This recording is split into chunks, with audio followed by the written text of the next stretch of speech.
We are at the offices of Hallow, the #1 prayer and meditation app in the world. They have over 12 million downloads, and they've raised a total of $105 million. We're talking to their CEO, Alex Jones, about all things business and Christianity. Let's go talk to Alex. Ooh. CEOs carry a lot of weight. They manage businesses, people, expectations of stakeholders, and so much more. I want to hear their story. How was it testifying in front of Congress? What are some things that you look out for when evaluating a company? Rock and roll, yeah, I want to see. I'm on a journey to learn and get to know top business leaders. I think everybody thinks that they want to be a CEO. I didn't get into this to be a CEO. What are the risks? Oh! I want you to hold this under your tongue. And how do we de-risk that? I'm Will Salvi. Thank you for your business. And this is the CEO series. All right, we are with the CEO of Hallow, Alex Jones. Alex, thanks for joining us today. Really appreciate it. Thanks so much for having me. Well, first, tell me the inception of the company, and also tell us what Hallow is. So Hallow's a prayer and meditation app for anybody looking to grow closer to God. It really goes back to my own faith journey. So I was raised Catholic, but fell away from my faith in high school and college, would have considered myself atheist or agnostic for most of that time. And when I graduated college, I got really into meditation. I don't know what, part of it was stress, but a much bigger part was just this fascination with whatever a contemplative or spiritual life was. So I found these apps that had just launched, Headspace and Calm, and I started using them every day, and I loved them. I thought they were like really great ways, just within the comfort of your own home. You just open up the app, you press play, you close your eyes, you plug in your headphones, and you're led through these techniques and taught how to meditate. But every time I would meditate, my mind would oddly feel pulled towards something spiritual, like an image of the cross or Trinity or the name Jesus or an image of the Holy Spirit or something.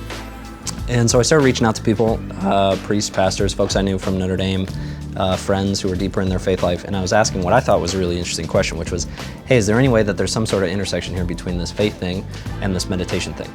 And they pretty much all laughed at me and said, yeah, we've been doing it for 2,000 years. It's called prayer. You should have known about this. And what I discovered was this incredibly rich, contemplative and meditative tradition within the church. So anyway, that changed my life. I knew I needed to do this. I liked the structure of the app. I knew how to code a little bit. So we built the first version. This was like five and a half years ago, really just for me so that I could grow deeper in my own life. And that's what it's done. It's just helped me grow like tremendously in my own spirituality, which has been phenomenal. So anyway, that's how we got started on it. All right, so Alex is gonna go first because he's our guest. Yeah, what? Go for it. We're doing it. Ooh. Oh no, H. Let's do a little Tim Duncan. Just that elbow. Oh. I think he made them though. Yeah, he made them a lot. I missed him. Get it. So when did you know you had something with the app? When we knew it was real, my cousin had passed away. He was like 45. He died in his sleep randomly. He had just gotten married. His wife had just gotten pregnant with their first kid. And his mom is my aunt I'm super close with. It's her only son. And she was obviously like heartbroken. And she sent us a note. We had just launched. She sent us a note in early December, which is when we launched. And I still have it saved to this day, but it said, hey Alex, I just wanted to let you know I got a hold of this early app, and I've been doing these every day, little 10-minute meditations. And I just wanted to let you know that this Christmas, Christmas is always a really stressful time for me. But this year especially, I honestly just didn't think I'd be able to make it through my first Christmas without my son.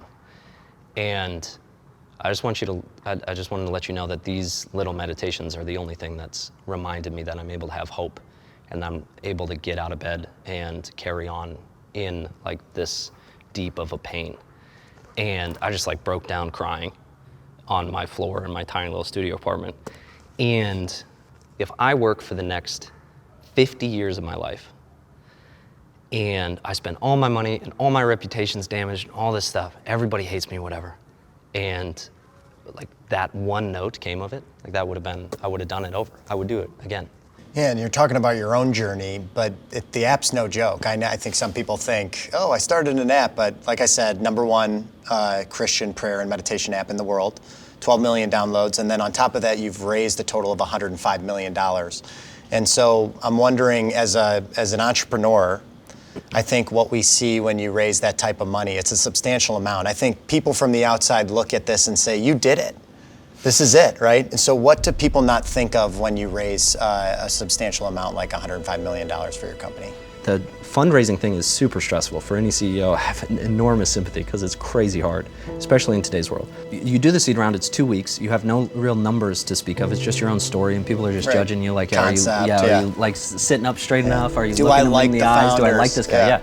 And I had roughly like 80 meetings in the first 2 weeks. And you're just pitching. Just pitching constantly. And you get, like, if you're lucky, you get 5 people to say yes, maybe 10. But that means 70 said no. So I remember I went back to my studio apartment, just no after no after no after no. And it's like the story in my face. So it's super central to who I am. So you're just telling me I'm an idiot. And like the core of who I am is stupid. And this idea is never gonna work. And I go back to my apartment and I'm sitting there and I'm praying. And it was so heavy. I was so stressed. Like my heart was like in pain. My back had all these knots in it and stuff. I was like 20, whatever, 5 years old, and I was like decrepit. And I was sitting there and I was praying. I was like, God, look, this is too much. I can't do this. I'm done. I can't take this weight. This is way too much stress for me. I can't do it. And I was like, I'm gonna make a deal with you. I promise. If this thing works out, you're always gonna get the credit. I'm never gonna trick myself into thinking I'm some successful startup CEO, figured all this stuff out. You're always gonna get the credit. I know you're the one doing this.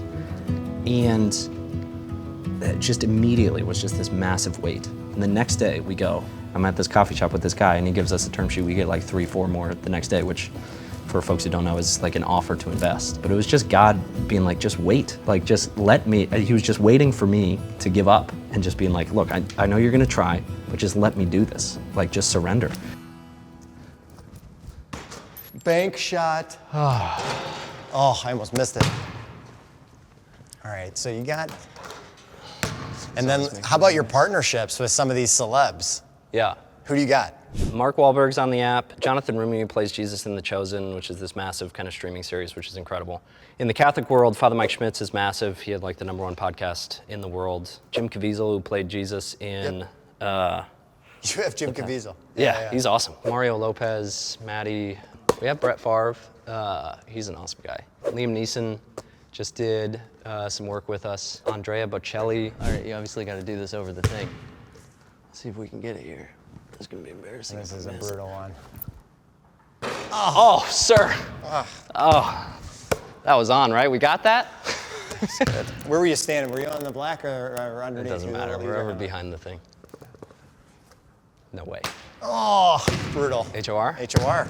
Pivoting to your role as CEO, one of the realities of the role is that you have to look for ways to grow, look for new revenue streams. So would you ever consider doing other faiths, other types of religion? I know you're not strictly, they're half the people aren't practicing Catholics or Christians on your app, but would you ever do Islam? Would you ever do Buddhism? Yeah, what are your thoughts on that? We get the question a good bit, especially from VCs or investors or Classic. whatever. But I wouldn't, we're never gonna build like a Muslim version of Hallow. We're never gonna build a Buddhist version of Hallow. Not because I have anything wrong with that idea, it's just that I wouldn't be the right person to do that. My job and what we're trying to do at Hallow is to bring this thing, which is Jesus, this person that has changed our life to as many people as possible, and to reconnect the church with people in their lives. And so it just wouldn't be authentic for us to do that. Obviously, Catholicism isn't a fad, but do you think, do you think meditation is a fad, or is it something that was a long time coming? Just because it is more of a trending topic now. I mean, you hear it constantly. So do you think that's a bit of a fad, or do you think it's just something that was a long time coming? I mean, I think a bit, ooh. Congrats. Needed that. I think a bit broader, like the question for me is spirituality a fad? And I think spirituality is like the opposite of a fad. It's the one thing that, like, if you look across history, everybody at least has a desire for. And like, even when you see in the West, people who call themselves not religious, they're still really interested in spirituality. And I think it's like needed now, like people are hungrier for it now than ever. It's just split across a bunch of different things. So like your secular apps or like mental health services or whatever. But I mean, meditation goes all the way back to Psalm, like the Bible, which is meditate on God's word day and night. It's not a new thing. Back to Buddhism, all that stuff. So. Going back to your story about when you were pitching on the seed round. Yeah. What advice would you give to CEOs, entrepreneurs that are currently experiencing a valley where it's either difficult or the challenges are great? What advice would you give to people? I talked to a bunch of founders. You have to find something bigger than yourself. You have to. There's no choice. Everybody does, whether it's the mission or whatever it is. You have to find something bigger than yourself. And what I would highly recommend is that thing that's bigger than yourself is Jesus. Because he just takes so much of it off. It's like it's not you. And if you let go of that, then you're like, it's okay, maybe it sucks. And I go through some crap. Well, he went through some crap. That's okay. Some people have to go through really tough times sometimes. A company shuts down or whatever it is. It's still hard. It still sucks. But it's the only way that I've been able to survive it at all. That and an incredibly loving wife. Well, Alex, I appreciate you taking the time. I'm cheering for you. I'm cheering for Hallow. It's an awesome app that you've built. So really appreciate you talking with us. Yeah, this was a blessing. Thanks for having me. Appreciate it. God bless. All right, it's cold outside here. Let's go, baby. Reaction, all right. Oh, I still am oily? What about me? Am I fresh? Noah? Ben? You gotta make sure I look good, okay? These guys are all focused on him, okay? There's another Bible joke, okay? This The whole guy, team's got the Bible every jokes. 10 minutes he's given a Bible reference here, which is fitting. Okay. Fire round. Yeah. Fire round. All Jesus. Right. Jesus. Jesus. Jesus for the first one, and then also probably the second and the third. A little Larry Bird, do a little elbow to the head. Yeah. And then fade away. Yep. Oh, that's tough. Damn. That's tough. I thought I had it.